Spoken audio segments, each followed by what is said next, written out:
wouldn't have happened if not for this. I have found it impossible to carry the heavy burden of responsibility and to discharge my duties as king as I would wish to do, without the help and support of the woman I love. And that wouldn't have happened without something that went on here, half a world away, Baltimore, Maryland. Two epic royal love stories tied together by a fading piece of history, something that wound up hidden in the hood. The problem in 1936, when the King wanted to marry Mrs. Simpson, was the fact that he was head of the Church of England, which did not recognize the remarriage of divorced people. And he was aware that at the coronation, he would take the coronation oath, which would have effectively prevented him from marrying Mrs. Simpson, because he would have to swear at the coronation service to uphold the traditions of the Church of England, which, as I say, forbade the remarriage of divorced persons. The fact is, Mrs. Simpson wasn't unsuitable because she was American. She was unsuitable because she had two husbands living. And that's what the British government wouldn't accept.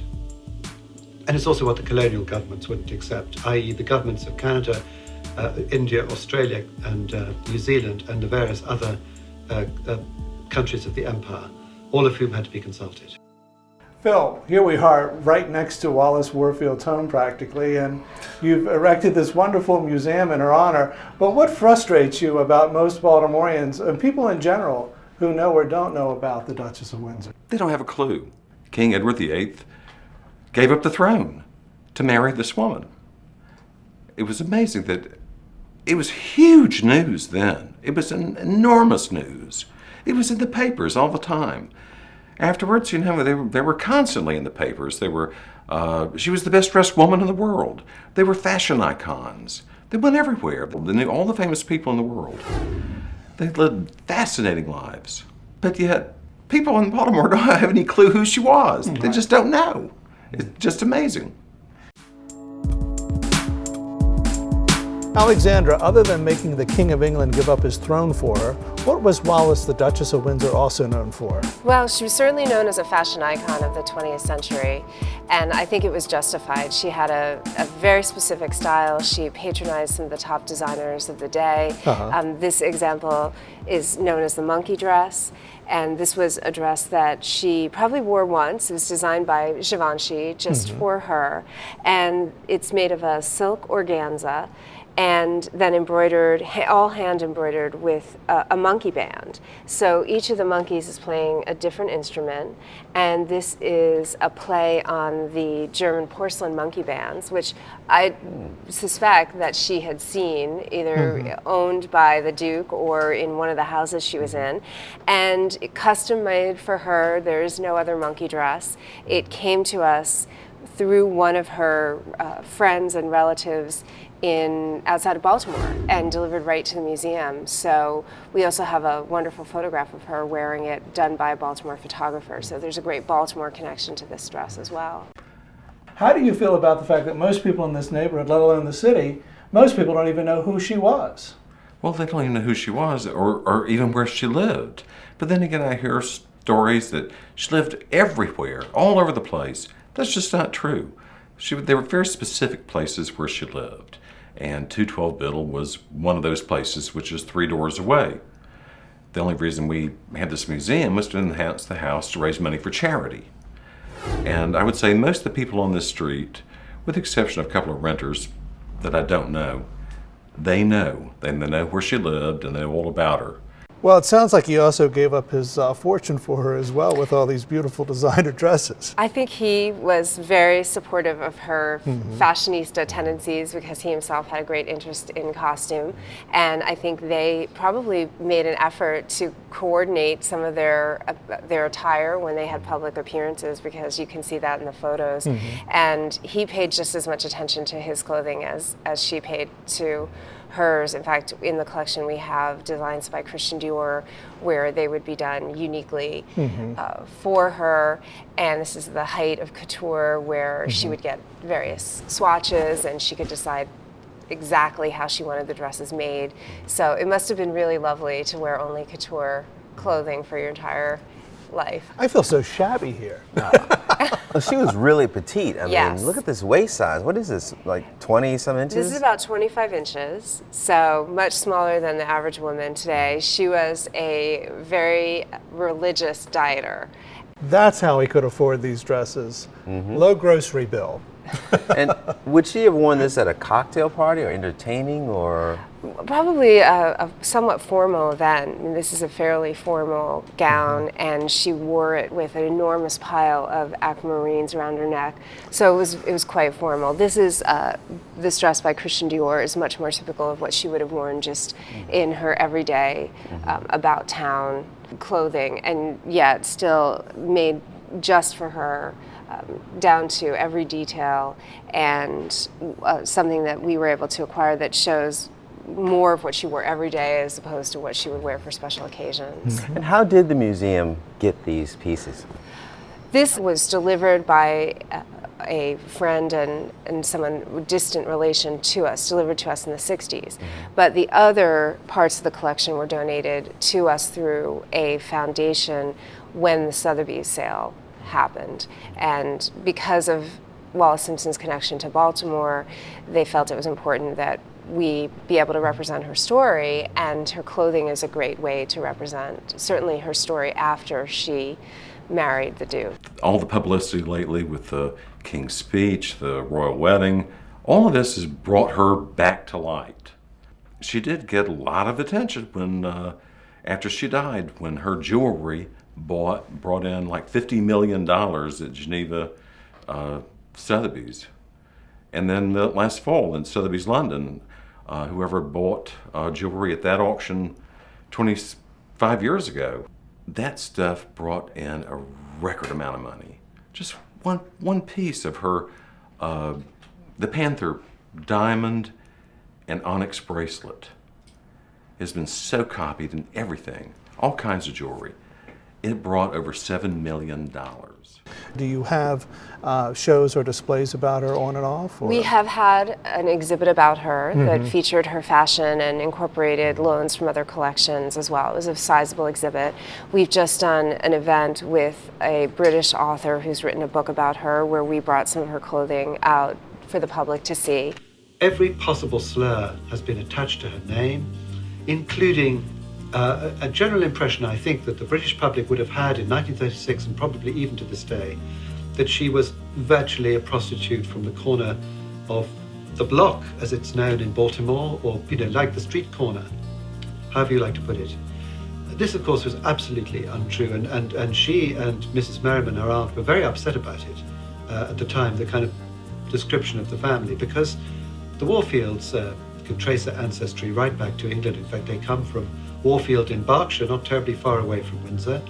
They were a very early founding family, and they went over and they were empire builders. Her family, you can trace back to founder Knights of the Garter, the Earl of Devon, back to Edward I and the Plantagenets, and really as far as you like. Now, the Edward VIII did descend from them too, of course, but it's very interesting to find her descending from them through the Wyatts and various other links. I mean, a lot of people did, a lot of people do, but she certainly did. And it's great fun to find her descended from the second Earl of Devon, because he was a founder Knight of the Garter created by Edward III, with a stall in St George's Chapel, where, as I say, she attended the funeral of her husband, and then later her own funeral was held. She was definitely born a Warfield, into the Warfield clan in Baltimore, but once her father died, her financial circumstances changed significantly, and I think that she always sort of regretted that and wanted a different storyline. Looking at who Mrs. Simpson was as a person marrying into the royal family, marrying a royal duke, Alistair Forbes certainly thought that her ancestry was probably rather better than that of the young Duchess of Kent and the young Duchess of Gloucester, two royal duchesses who married in the 60s and 70s into the family, and probably also of a higher class, if you like, than the Jeromes, who produced Lady Randolph Churchill, the Kellys, who produced Princess Grace of Monaco, and the Bouviers, who produced Jackie Kennedy. I think it would be fair to say that the Warfields were a better respected family than any of those three, which doesn't mean that they weren't respected too, but certainly she was from a better family. Well, Baltimore's Mount Vernon is definitely the Mayfair. It's the place of the wonderful hotels, the lavish homes. In 1914, it would have been a street of theaters, fine residences. At the north end of the neighborhood, a train station. At the south end, the lovely squares, the monument to George Washington, its wonderful surround designed by Robert Mills, the homes of the grandees of the city, all right there. Well, Mount Vernon Square at the time was the heart of Baltimore wealth. Anyone who was anyone of the day, moneyed or political presence, lived in and around Mount Vernon Square. The industrial city is far away. Mount Vernon is a kind of a little remote. It knows nothing of the steam whistles and the factories and the port. Very quiet. You would have just heard the clip-clop of horses in the street on the paving stones. People would frequent of note, such as President Wilson, Teddy Roosevelt, William Howard Taft, H.L. Mencken, William Jennings Bryan, Elihu Root, the Garrett family, Hutton family, all those who were anyone of import in that era would frequent Mount Vernon Square and would be involved in events in some of the private homes there, the Marburgs, all living around Mount Vernon Square. My grandfather lived there as well, Mayor James H. Preston. Spotlessly clean, very well groomed, door brasses shined, windows washed. Quite the spot in Baltimore, the place where the postcard photographers would go to make pretty pictures. If you wanted to say a smaller place, or maybe you were a widow, or just did not have the financial fortitude to take on a big 4-floor city house, the neighborhood afforded you marvelous secondary housing, and very proper, very good. And in 1914, the apartment houses were coming on strong. Maybe we borrowed the apartment from the French, I've heard that. But builders and architects were turning them out so that you could have a flat of your own, maybe 7 or 8 rooms for the winter, and then go to your summer house, close it down, put white sheets over the furniture, leave, come back after the heat had dropped somewhat in September. People who had some economic provenance would have homes on Mount Vernon Square, either on Monument or Charles Street or in the immediate area. Homes, the Garrett family, the Hutton family, my grandfather, Mayor Preston. I don't think there were any ex-presidents that lived there, but certainly people of wealth had homes in that area, more so than any other part of Baltimore City.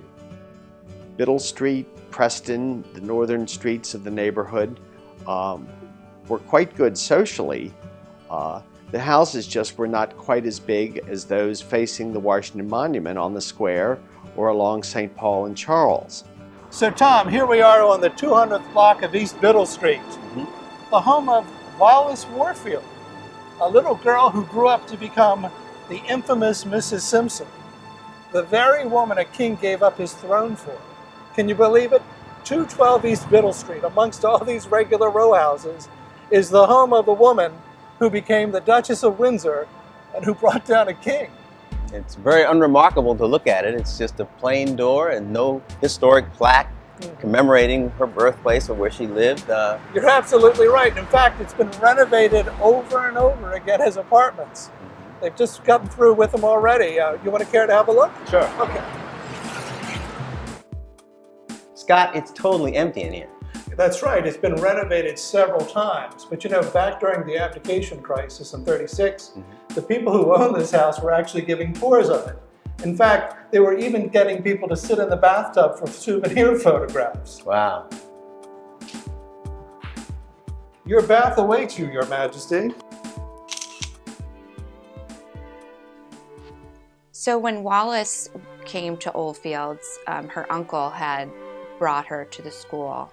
And I think his intention for her was to have a place to be and to be cared for, to get sort of this nurturing feeling of family, and to have the ability to be finished off with some manners and etiquette, but also to take advantage of the German that we were teaching back then, and some of the science classes that were offered, and to just have a place where she could be cared for. Alice and Wallis Warfield were both in the same class at Oldfields, and I think although Wallis couldn't afford to make her debut, or she wasn't properly sponsored, she did attend Alice's debut, my Aunt Alice Carrington, Alice Preston Carrington's debut in 1914. Oldfields definitely had a reputation back then as being a school that was private and was a sanctuary for girls to come and be educated and to have a finishing experience on manners. There really wasn't even a diploma back then. You came and took your courses and learned your manners and had a proper upbringing and education, and that we were a little bit of a finishing school. I think that when Wallis's uncle sent her to Oldfields, it was this intention that she would come to this school for a proper education, and that she would have the ability to learn her manners and be set for society, and to have that finishing component to going out into the world and having lovely manners and have that polished reputation and experience of how to behave properly in society. She was presented at the Bachelor's Cotillion debutante party in Baltimore, and I don't know what year it was, as my daughter was, but in her era, it had significant meaning. You found a husband there. That was the goal. You were presented to society, you found a husband. I mean, it's still very much a tradition within Baltimore, but it's, and was very important during her era. I would say it's less so now, but nonetheless, a tradition still upheld by many people in Baltimore. Wallis, I guess in today's world, would be considered a little bit of a mean girl. She was mischievous and liked to cause a little bit of controversy in and amongst her friends. She would, be the gal outside on the fire escape smoking a cigarette after hours, and she'd be the girl that was at dances and try to see if she could steal some of her friends' boyfriends away from them. And I've heard little stories about how she'd be at these parties and she'd friend all of the boys and have them sort of milling around her and giving her all this attention that she craved. And then maybe in the background would be, dissing her girlfriends, so to speak, just be taking the boys away from her friends. This is the Maryland Club. It was and is the bastion of male society right here in Baltimore. My grandfather, James H. Preston, was mayor of Baltimore from 1911 to 1919 and was mainly responsible for the modernization of the city of Baltimore. Wallis and Mary Bond, Alice's sister, were very close, and Mary Bond was probably 6 years Wallis's junior and Alice's junior. And Wallis was very envious of Baltimore society, very wanting to get involved, and was a bit pushed out because she didn't have the funding or the sponsorship necessary. So she was always trying to get involved. Anyway, she had talked Mary into going into the Maryland Club, which was a male club, and causing a scene. Kind of a thumb in your nose, if you will, at Baltimore society. But they planned it for several weeks, as I understand, and the story was told to me by my Aunt Alice. Wallis Warfield Simpson got in a lot of trouble here for dressing like a man. Dressing like a man, why? That's right, because you see, it's for men only, and she knew to get inside she had to dress up like a man. And she just wanted to crash the place. That's right, and she actually coaxed the mayor's daughter to dress up with her. The two of them were caught and thrown out. And why Mary would have gone along with this, I do not know. She obviously did not do so voluntarily, but I think that Wallis somehow talked her into it. I don't know the context of how that happened, but I do know they went in there. They went to the bar. They first went to the door of the club and somehow got past a doorman who was there. And this was all in the papers of the day, too, by the way. And made it into the back of the club. And at the time, in the Maryland Club, the bar was in the rear. And they made it all the way to the back of the club and were sufficiently camouflaged to be accepted as men and were served at the bar. Shortly after, I think the bartender discovered that there was a fraud going on and showed the two of them the door. And the next day in the newspaper it read, "Mayor's daughter and friend shown door at the Maryland Club." Wow, scandalous. Very. She had some cojones. Oh yeah, the same kind of nerve that it took really to face a king of England. Absolutely. And almost caused a constitutional crisis. Exactly.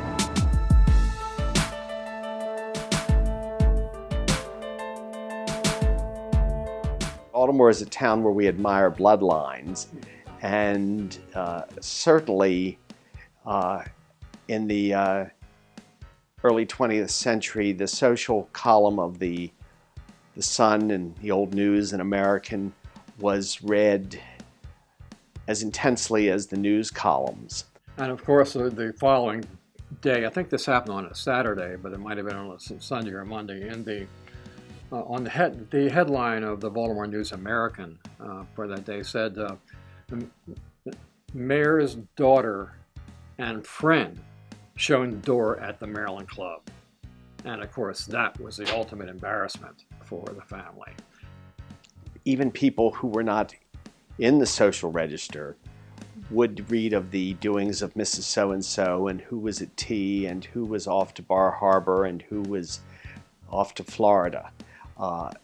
These were given a great deal of attention in newspapers in Baltimore. In Maryland, you have to be very careful what you say about anybody because you could be related to them, and you often are. So.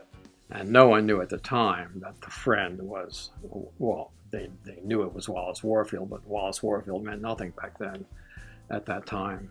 But that was the embarrassment. I have worked in papers for almost 40 years and remember the great society editors of the day, and remember even my own parents reading the social notes. We respected it. Even if you were not of that class, you still sort of knew who the people were and stepped back from them.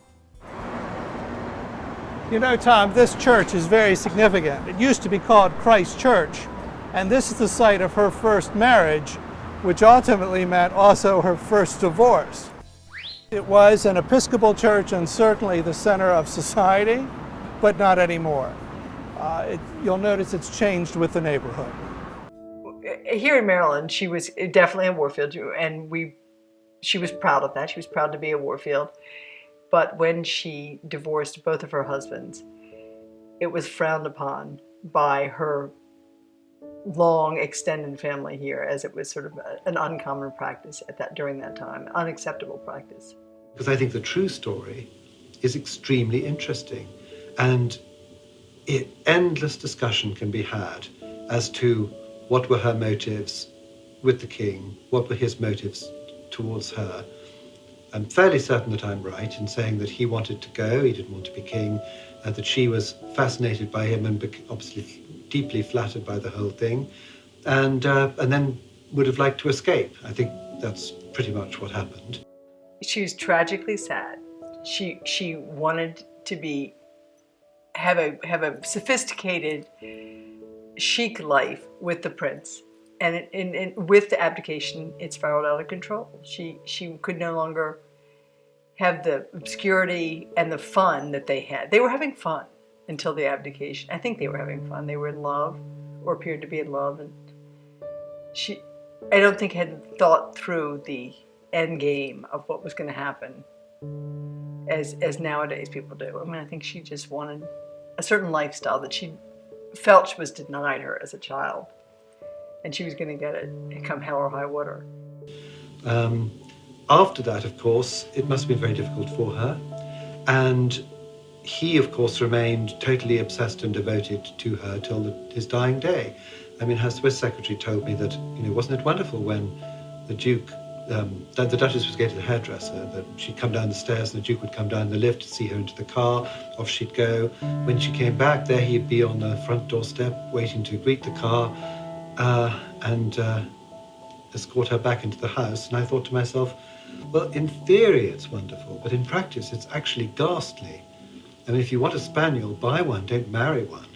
To have somebody following you around, and apparently, he was always insecure and always thinking she was going to leave him and sort of dreading something awful was going to happen. I mean, it would have been terrible if she died before him from his point of view, although it was equally terrible what happened to her later on by outliving him by 14 years. Mm-hmm.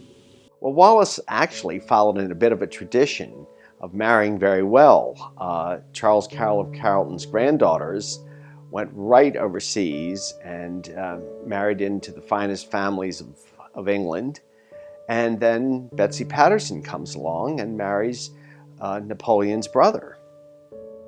The royal family, some of them do give interviews now, but certainly they didn't in the past. You will find no interviews with the Queen Mother, certainly none with George VI or any of that generation. They absolutely didn't do it.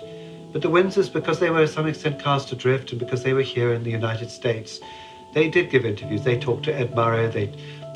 He appeared in his film, The King's Story. They were very keen to put their point of view across to the media. So in that sense also they were trendsetters and they were ahead of their time. And I suppose that the style of Mrs. Simpson as Duchess of Windsor, actually, fun enough, very much was mentioned at the time of the recent royal wedding, that they said that some of Kate Middleton's outfits were inspired by the Duchess of Windsor. And she has, in every sense, in the last year or two, come very much into the forefront of people's minds. And so she has become, again, a kind of style icon and a person whose position and plight and place in history and whose motives and things have all been re-examined. And on the whole, I think she's coming out a bit better these days than she did beforehand. Although we don't have it on view every day, it is something that through our programming we're able to bring out and share with the public and of course make available if there are special requests. Mm-hmm. I would say the monkey dress, along with some other things in the collection, are the most popular objects that are requested, and I think last year I probably brought the monkey dress out about 10 times. Mm-hmm. So it is a known and very iconic object in our collection. What's the deal with the monkeys? Why monkeys? I think it was a whimsical reference to German porcelain monkey bands that probably she was familiar with, and it was something that would make her stand out. So I think it was something it's drawing your attention. I'm sure when she wore this dress, everyone was asking her why monkeys or what do the monkeys mean. So she was very good at getting attention through her clothing. It was considered funny, it was humorous. In the 20th century, they had bands of frogs playing animals, but in the 18th and 19th century it was bands of monkeys, and each monkey would play a different instrument. So every monkey on this dress is playing a different instrument. So here's a monkey with a wind instrument, you have a monkey with castanets, a drumming monkey. A drumming monkey. Every monkey has a slightly different expression, and what I admire about the Duchess's sense of style is that it was a very classic style, in the sense that it was very meticulous tailoring, very form-fitting clothing, but there's always a bit of whimsy in what she wore. And I think you see that the more you look at her clothing, that although the lines are very streamlined, the tailoring's meticulous, the fabrics are very elegant and simple, there's always just that touch that would make her memorable. And from the very moment she met the Duke and she appeared at court, she appeared in lilac and green, which were atypical colors for a woman appearing in court to wear at that time, and it caught his eye. So she knew how to make her fashion memorable, and that was something she, even before she was with the Duke, when you look at early photos of her, she had a tremendous sense of style, and she knew how to make herself look fabulous. Do you think that she also took on a big lead in fashion? Because after all, they were kind of, even though they weren't king and queen of England, they wound up becoming king and queen of society. I guess she had a huge responsibility to live up to. Does that make sense? Or I think she certainly did, and they made an enormous number of public appearances. So this was not a private life. This was not a life where you could wear whatever you wanted. This is a life where people are recording what you wear, people are looking at you. I think she was under probably even greater scrutiny because she wasn't a royal by definition, and she had always paid great attention to every detail of her appearance. Her hairstyles were designed. She would get sketches of her hairstyles before they were done. But the Duke was the same way. So she dressed like royalty. So do you think that she may have actually been in competition with her in-laws? Oh, I think she was probably much more stylish than any of the royals. She was ahead of them. Yes. She was ahead of them, but she also had the freedom to patronize the designers she wanted to patronize. Did clothing manufacturers copy this dress?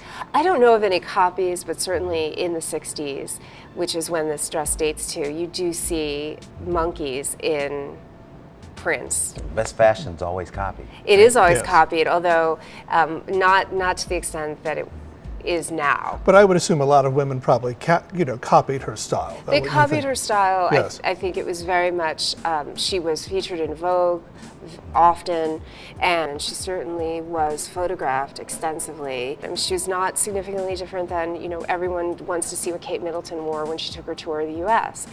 People wanted to know what Wallis was wearing. And why did they want to know? Because of her celebrity and also the scandal of the abdication, but also because she, in her own right, was an inspiration for women. I mean, my Aunt Cora always wore Windsor nail polish. It was named after her, the Duchess of Windsor. It was a beautiful shade of dusty rose.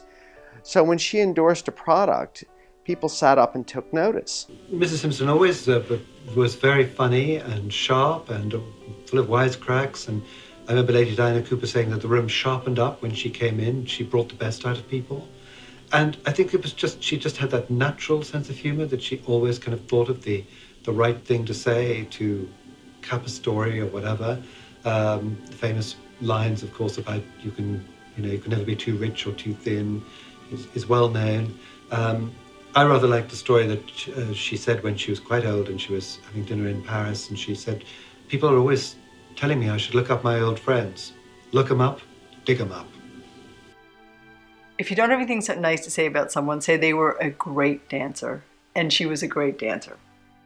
What is really interesting about Mrs. Simpson, of course, and the things that people have said about her at the time of the abdication, during their lifetime, and even worse, after her death, is that, of course, if you get involved in a big drama like the abdication, the most dreadful things are going to be said about you.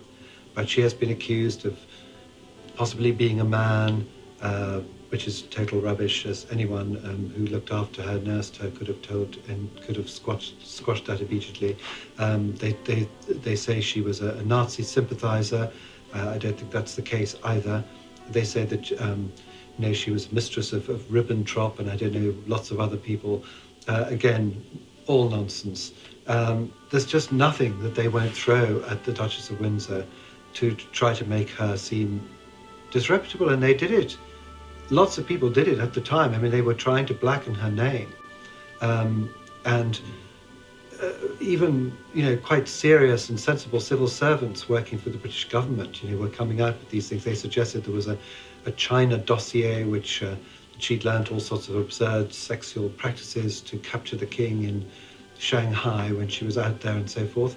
There's not a shred of evidence to support any of these things, but they will always stick because mud sticks, and mud sticks on a person who got involved in a big crisis, in a big drama like the abdication. So it's very easy for the mud to stick.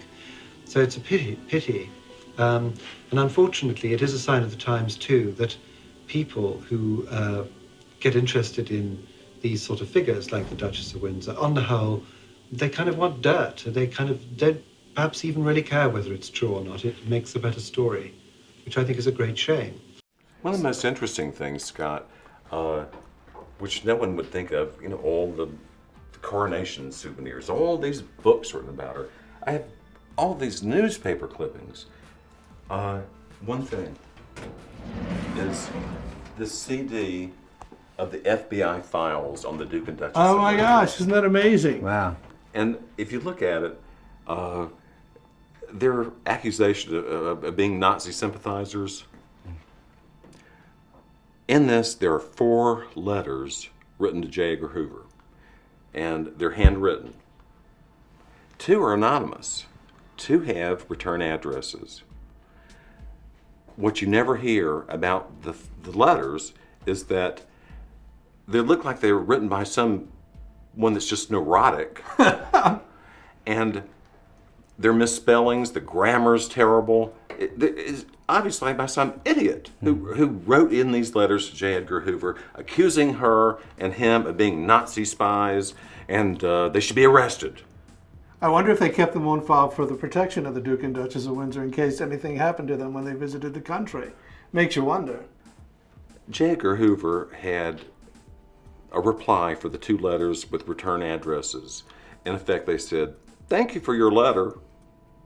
There was no follow-up on anything. It was just, the only other thing in the file is the fact that for the security of the Bahamas during World War II, as King Edward VIII became Duke of Windsor, and his brother George VI put him in charge of the Bahamas as a Governor General. He was granted by the FBI a tour of Quantico. As the governor of the Bahamas. Yes. Right. How did you That get was all it. of these things? It was all supervised by the FBI and Secret Service. How did I get all this stuff? Yeah, how did you acquire all this stuff? These are rare newspapers. I mean, those are authentic, actual newspapers. Yeah. Some of these I found at auction. Some of them were donations. But they're very, very interesting to read. All the stuff by at that time. It's amazing. I mean, look at this one. Say, King determined to wed. Right? Is that, Yeah. King determined to wed Wally. King determined to wed Wally. And he did. He certainly did. The question should really be asked is, what would have happened if she hadn't gone to France and if she'd stayed around and had managed to persuade him not to abdicate, which she might well have succeeded in doing. She always thought that he was a man who'd known to have had several mistresses and girlfriends in the past, and that her star would wane, and at a certain point she'd probably go back to nice dull Mr. Simpson with a few jewels to her credit. I think Mr. Simpson wasn't so convinced that that was likely to happen, but it's interesting to think that she never thought that it would go much further. Had he stayed as king, some people suggest that he might have got away with marrying her at a later date. I'm not so sure that he could have done on account of the coronation oath and various other things. I think that they put forward a pretty strong case against this marriage. But it might have been that if he had established himself as king for a few more years, perhaps quietly married her, as some other kings in history have done, particularly abroad, he might have got away with it. But this is one of the big ifs of history. I think probably that it all turned out for the best, except maybe for the Windsors themselves. I'm not sure whether the life that they later on led will have made them particularly happy. I think that it's good advice to give any young people that if you have to make the choice between duty and happiness, choose duty, because it'll always make you much happier in the long run. And they did the opposite. She commanded a respect similar, I think she was perhaps supplanted by Jacqueline Kennedy, but she, nothing was said against her. Her appearance at a party ensured enormous attendance. You had to see what she was wearing. Her lipstick was copied. Her nail polish was copied. I was very lucky to go over to the Duke of Windsor's house in 1972, shortly before he died, to see his private secretary, and somehow got tangled up in this story and got fascinated by both of them. I was already very, very interested. I'd read their memoirs and so forth. But very soon after that, the Duke died, and then the Duchess fell ill, and nobody quite knew what was going on. The awful Metro Bloom sort of moved in and took control. And I kind of lived through all those years, talking to the private secretaries and hearing various conflicting stories about what was really happening and so forth. And then some years later, the Duchess's personal secretary, was a Swiss girl, a little bit older than me, she said to me, "Really, you should write this story and I will help you." And the main story I was writing was about what happened to the Duchess after the Duke died, when she fell into the hands of her lawyer. But also to have another look at who was the Duchess and what was she really like, and what was she up to? Was she really the woman who stole the king? Was she a victim, or was she a villain? And I think in the end she was a victim. And it's been very interesting in these last months, since the book came out in London last April, going around and talking about her to audiences who you would think on the whole would be quite unsympathetic and had certainly been brought up to dislike the whole idea of her. They have begun to consider her in a different light, which has been very pleasing, and I think is fair and correct. I think if you're looking for a villain, unfortunately it's him, not her. I think she certainly, I think we might call her a gold digger, and or, socially, she had her sights set very high. She set them very high. Of course, the kings and queens of England have traditionally been buried at Westminster Abbey and various other places. And since George III built the Royal Vault in St George's Chapel, St George's Chapel, Windsor, has by and large been the place where the kings and queens of England are buried. There are 11 kings in St George's Chapel, including King George V of Hanover, who was a cousin of Queen Victoria's. Queen Victoria herself built a mausoleum at Frogmore, which is in the grounds of the castle, if you like, the home park. Edward VIII did not know where, the Duke of Windsor didn't know where he was going to be buried. He contemplated being buried in France. I think I'm right in saying that James II is buried in France, and I think he thought for a time that he might be buried there. But he also decided at one point to buy a plot in Baltimore in Greenmount Cemetery, and he got his friend Clarence Miles to investigate this and to purchase this plot, and that was going to be another alternative. Actually, as early as 1961, it was decided that he would be buried at Frogmore, where since 1928 there's been a private royal family burial ground, which is where his brother, the Duke of Kent, was buried, and he actually in 1968 attended the burial of Princess Marina, and this very much crystallized his wish to be buried there. But of course there was one very important stipulation, which was that the Duchess of Windsor should be buried with him at his side. As much as she was the girl from Baltimore, she was the girl who had made it from Baltimore, and she made it enormously. And I think people smiled a bit when they saw her, because they knew she had taken chances and she was daring and she had pulled it off.